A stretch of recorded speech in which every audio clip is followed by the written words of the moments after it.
The Pentagon is sending 3 warships and thousands of additional Marines to the Middle East, even as President Trump insists he won't put American boots on the ground in Iran, according to U.S. officials.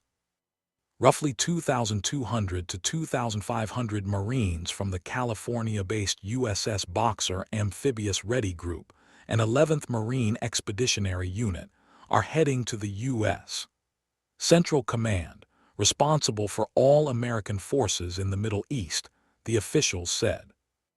Israel's Channel 14 reports that the United States is planning potential ground operations. The president has again expressed his frustration at lack of direct NATO participation in a plan to open up the Strait of Hormuz. He declared the U.S. has militarily won and lambasted lack of Allied interest in a simple military maneuver to open the Strait of Hormuz. Meanwhile, oil is rising on news of a second massive Marine deployment toward Gulf in a week. ERG says missile production intact, contradicting Netanyahu. On day 21, the Iran war shows no signs of abating. Iran's ERG spokesperson Ali Mohammed Niini was reportedly killed in an Israeli overnight strike, another high-level hit as the decapitation campaign grinds on. However, Iran's Revolutionary Guard said on Friday that the Islamic Republic has continued to produce missiles despite the war with Israel and the United States.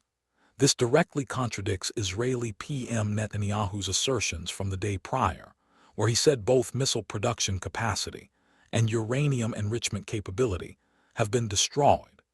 Netanyahu had claimed, Iran no longer has the capacity to enrich uranium and manufacture ballistic missiles. Our missile industry deserves a perfect score, and there is no concern in this regard, because even under wartime conditions we continue missile production, ERG spokesman Ali Mohammed Niini said according to Fars. Energy complexes from Gulf to Israel burning, casualties mount. The energy war continues to be front and center. Israel confirmed major Thursday Iranian strikes hit its Haifa refining complex, damaging critical infrastructure and leaving many in the area without power.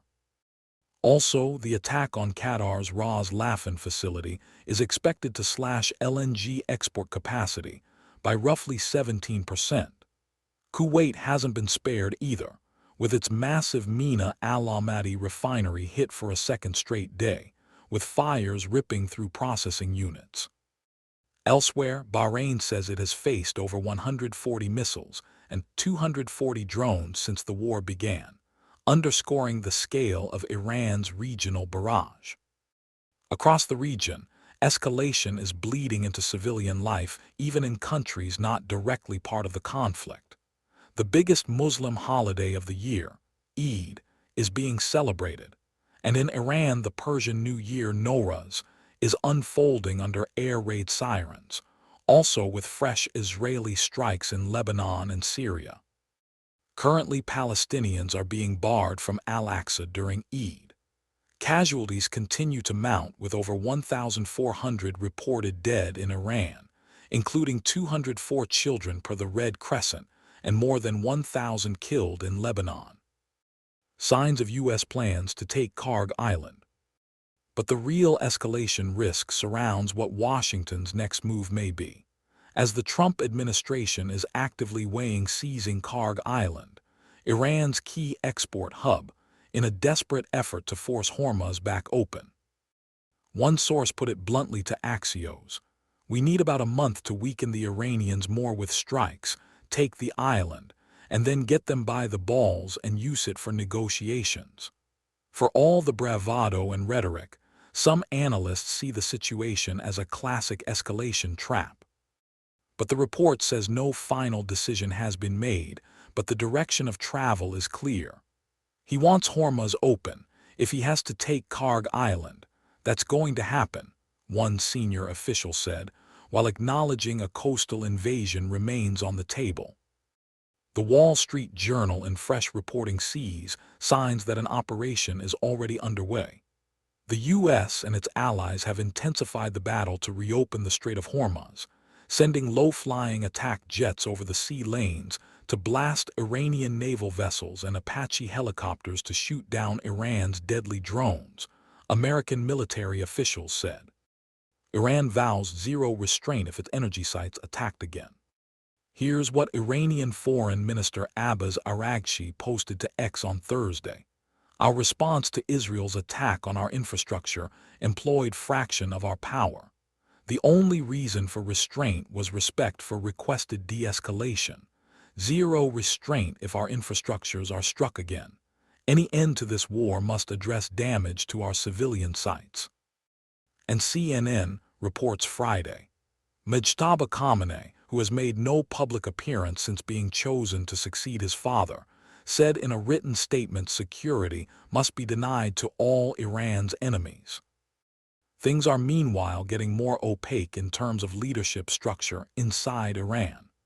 Iran has not named replacements for the vast majority of senior officials killed by Israeli strikes since the conflict began on February 28, CNN reports.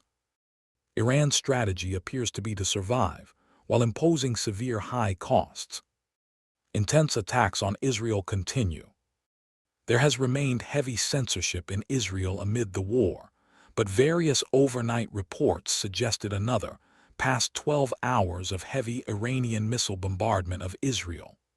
Times of Israel confirmed, though without much in the way of details, that sirens have been constant around central and northern Israel. There were at least half a dozen missile salvos on Israel since late last night. A home in the central city of Rehavat is burning following an apparent cluster munition impact, rescue services say, TOI writes. There are no immediate reports of injuries after Iran launched a ballistic missile carrying a cluster bomb warhead at central Israel. One war observer who has regional contacts wrote on X the following account. Israel has been pummeled all night. Based on my counts of alerts and reports of landings from open sources, the number increased tonight, though there are no reports of casualties. The journalist continues, my WhatsApp groups are filled with people having breakdowns after not sleeping for 2 weeks. In Jerusalem, 4 alerts were heard in a 90-minute span. Iran has been able to increase the number of launches daily. Everyone seems angry at the IDF and Netanyahu for lying about the destruction of Iranian capabilities.